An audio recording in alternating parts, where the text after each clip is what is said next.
I meet a lot of founders and I ask them, how is your fundraising going? And they say something like this: well, I'm really encouraged. We have had a number of very positive conversations. We're feeling good about it. Okay. Now, if you ask that same person about their sales pipeline, how are sales going? If they said something like, we've had some really encouraging conversations, I think you would say, what are you talking about? You need to know what your numbers are. How many have you had? How many have you converted? How much revenue have you generated? What is the churn on that customer base? You'd have all kinds of questions. What we find is that people are very lazy when it comes to being disciplined and raising capital, whereas they can be very focused when they're pursuing customers. But yet both are really the same process. So this is a funnel, just like you'd have on a sales funnel. You have to identify investors to be at the top of the funnel. So who are you targeting? You've got to find a way to go pitch them. So you need to get meetings with them to have the chance to explain your business. Then you need to generate momentum to get a few people to commit to get the round done, and then you need to close the round. So a few tips on this process now, and then we'll break in about maybe 6 or 7 minutes for Q&A and some time with Barack. So targeting. These are very possibly North American focused data sources for you guys, but I think they could possibly still be helpful. So the first question is, who are you going to go pitch to ask for money?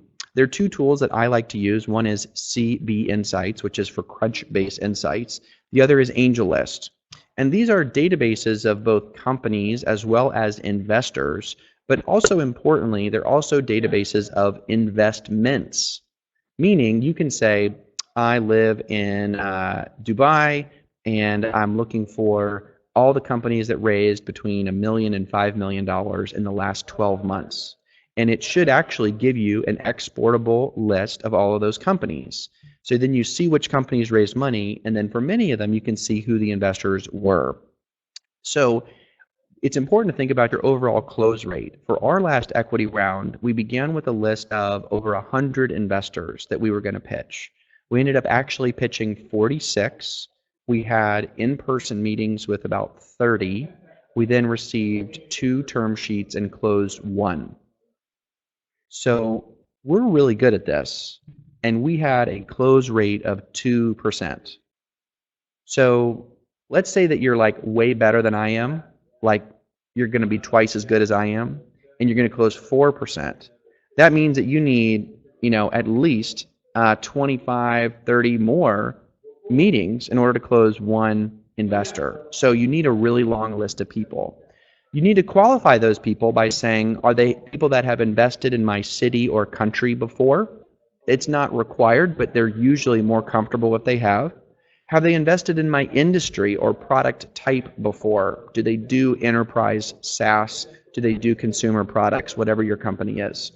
Number 3 is, have they written a check like the kind of check you're asking for? I make this mistake all the time, where I go to people because they have money, but they don't regularly write the kind of check I'm asking for. So if you're raising $200,000, you would never go to Andreessen Horowitz on Sand Hill Road, because they only write checks that are much larger.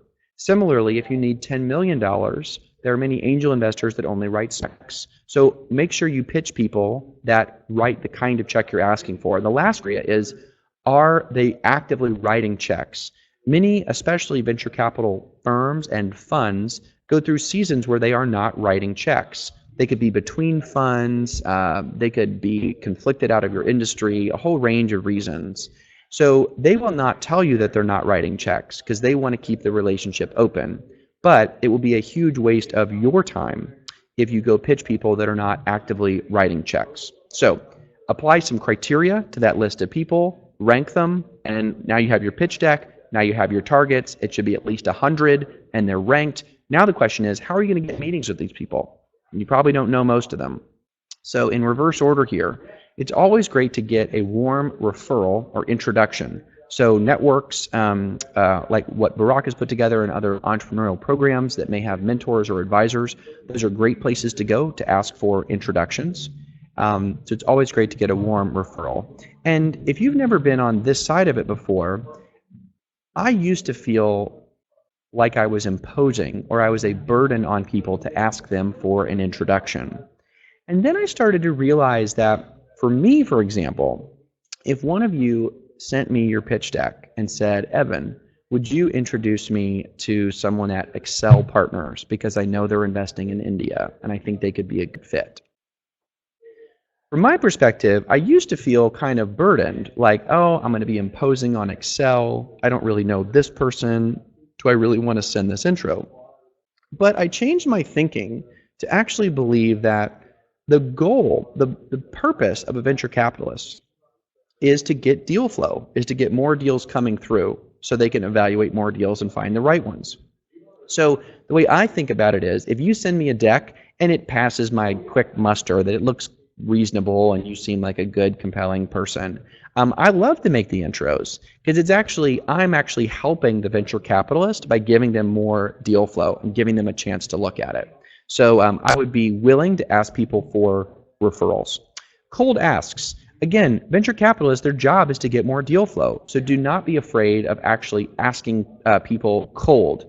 There are tools to help you find their email addresses. You can often direct message them through AngelList, which I think is a dramatically preferred medium as opposed to asking them directly on LinkedIn, for example. And then certainly if you have an email,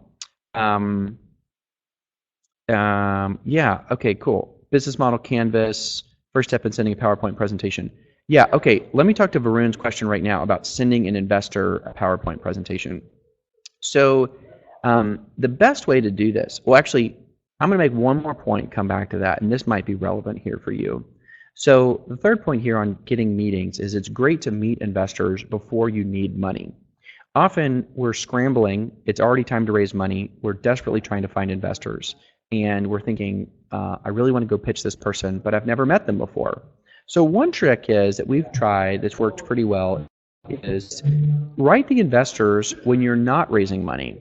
So we did this and we said, hey, Mr. So-and-so, subject line was not raising money dash 20 minutes of feedback question mark. And we said in the email, I noticed that you're on this board of this company and I think we've dealt with similar problems. Here's what we're doing, and I was hoping we could have my phone to get feedback on this. We asked about 50 people that, and about 20 of them said they would do it. So we had 20 productive conversations with investors when we were not raising money. Those are a great set of people that in 6 or 9 months you can go back and say, hey, I loved your advice, we took your feedback, we incorporated it, here's what we learned, now we're raising money. If it could be a fit for what you guys are looking for, I would love to connect with you. So that's a way to kind of begin to build those relationships before you're actually raising money. It is really important to let them know that you're not raising money. You don't want people to think you're in some sort of gray zone of sort of flirting with raising money. So from Varun's perspective, his question about sending PowerPoint presentations to investors, I think a great model in the referral approach is, let's say that you wanted to reach Jim Breyer at Excel, and you and I chatted, and you were going to go through a referral through me. What I would say to you is send me an email that says, hey Evan, I enjoyed our conversation. Thank you for all the wonderful feedback and your offer to make the introduction to Jim Breyer at Excel. So you establish that you and I talked. Then you want to establish why you want to talk to Jim.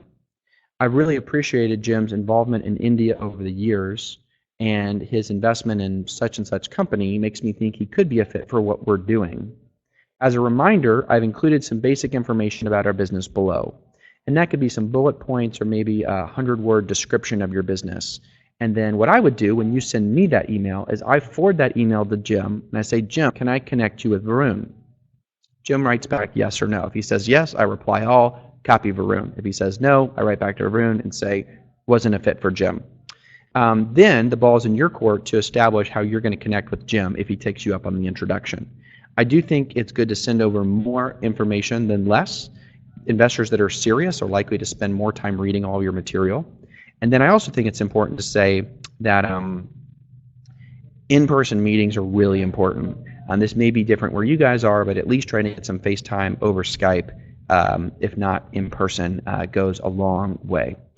2 more quick points, and then I will invite Barack on here for any quick comments, and then we'll turn it over to questions. So guys, do be, as you have questions, go ahead and post them in the chat box now so we can see them and make sure we can hop on and answer your questions. So feel free to fire away any questions right now in the chat box, and those will be the ones that we dive into. So how do you generate momentum? I meet a lot of people who say, well, we've had 5 or 6 positive conversations, but we just don't know how to generate momentum. No one is fully committed to do the deal yet. It's 10 a.m. here, so I'm having coffee, just so you know. So here's one way that we like to try this. So when you go into a meeting with an investor and you are making an ask for money, number one, it's really important that you actually ask them for money. You don't want to come in and sort of flirt with them around the issue of, are you raising money? So when you have 10 minutes left in the meeting, you get to a slide, which could be your use of proceeds slide or the financing slide. So we're raising $1 million. We're going to use it for these purposes, and it's going to help us reach this next stage of the business. So you get to that point in the conversation, and what I used to do is say something like, well, if you're interested later, let me know. You can send me an email. Just keep me posted. And then I would try to leave the meeting. Well, that was a terrible approach because it gave them an easy out.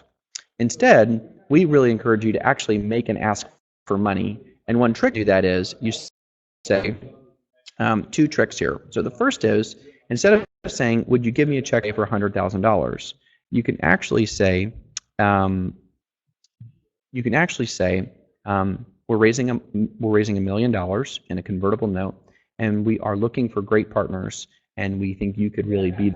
Can we reserve a $250,000 allocation for you?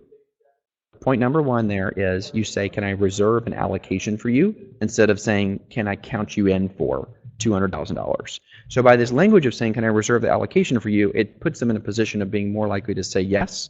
It also gives you some early momentum to then report in future meetings that you have X amount of money committed. So you say, can we reserve an allocation for you? Then, so practicing with you, raising $1 million, and I'm here because we, can we reserve a $250,000 allocation from you?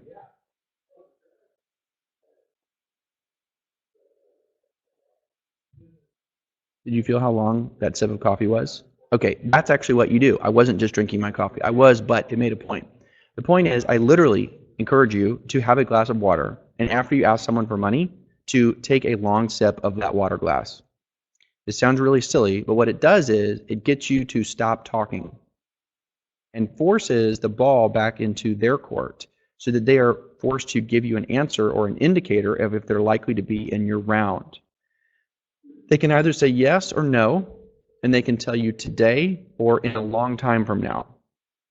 A horrible thing for founders is to get the long no, meaning you go through round after round after round of conversations with investors, and then eventually you get to a no, but it takes a long time to get there. A quick no, a no today in this meeting, is very valuable because it means you can cross them off your list and move on to other people. It's also often the case that yeses are usually very quick. So if you've had 2 or 3 rounds with an investor and they're still not in, they're probably not going to invest.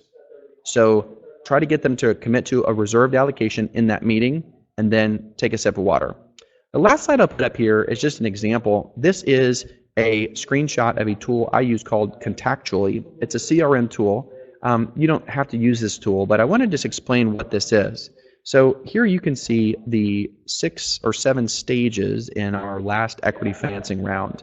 People were on the wait list. People we then need to schedule a deal with. We've scheduled the deal with them. We've met them. We did diligence with them. We're in our second round, and then we have an offer. So we organized it this way, and this is a snapshot from the middle of our financing round, to help us remember where all the deals are. So this individual deal is KOSLA, and then everyone listed with KOSLA is actually part of that deal itself. And using a tool like this, or actually any other CRM tool, or even using Microsoft Excel, keeps you organized and honest and focused on what investors do you need to circle back with and who are you going to go to next. So the broad point on how to go raise capital